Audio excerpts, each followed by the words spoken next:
Have you been diagnosed with depression and struggle with sadness? Maybe you're scared of being criticized. Loss of interest, aches, and pain. I'm always thinking something terrible. Ask your doctor about Effexor XR. Ask your doctor about Cymbalta. Talk to your doctor about Zoloft. So talk to your healthcare professional. Get with your doctor today. Your doctor. Tell your doctor. Contact your doctor immediately. Talk with your doctor.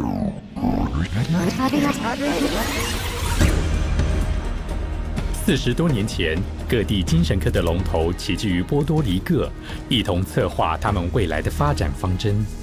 We see a developing potential for nearly a total control of human emotional status, mental functioning, and will to act.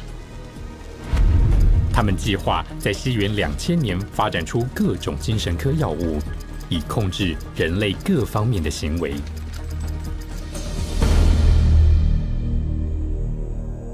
I was diagnosed with depression and put on Paxil. ADD, and I was prescribed Ritalin. Bipolar disorder, and I take lithium.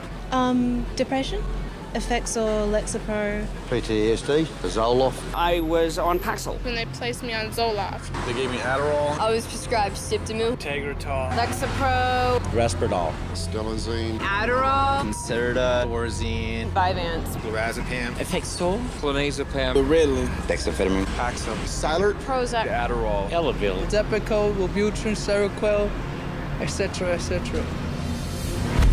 现在全世界有1亿人口正在服用精神科药物，怎么会这样呢？因为精神科医师让人们相信他们有病。They want you to think you're diseased from birth, and that all those experiences of life, childhood and adolescence and teenage years and adulthood and being a senior citizen, that these are all various stages of disease. Because let's face it, we've all been depressed at one time. We've all been anxious at one time. These are normal emotions that we feel. Every emotional and spiritual problem is reduced to a label. And of course, all of those diseases require pharmaceutical treatments. This is big, big business. 精神科医师赚进丰厚的收入，声称自己是医疗专家，却毫不讳言，他们的专业并没有任何科学根据。We don't really have any specific blood tests or other tests that are definitive for any mental illness whatsoever. It would be neat if it would become much more scientific. Well, if you go to my office and you tell me that you're depressed, there's nothing, and no blood sample or whatever, no tests. There are not current available tests to verify your diagnosis. I don't use any tests. You do not have a test to say, well, this is this disorder and this is the best medication for this disorder. For many years we thought we had the tests nailed down, but it turned out that they weren't of any value. If you don't know what's causing the symptoms, then to give somebody something to alleviate the symptoms is close to impossible. By the time a drug's approved and it hits the general population, we don't know even 50% of the side effects that are involved with that drug. And these pills cause heart attacks and liver problems and immune system problems and lots of other medical problems. So you're playing with fire. 每一天，精神科药物都产生严重不良反应。精神科医师和药商非常清楚他们所开药物有哪些危险，而毫无戒备的病人却必须承担这些后果。Everything became worse.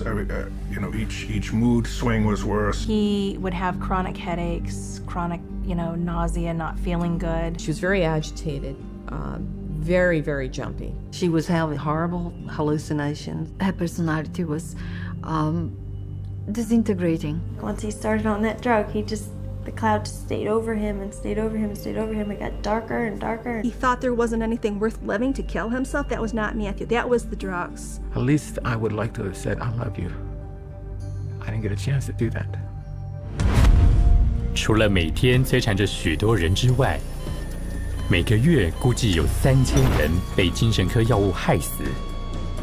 要不是精神科医师与药商一起联手，把这些药物推销给全世界的医师的话，就不会有那么多人被蹂躏了。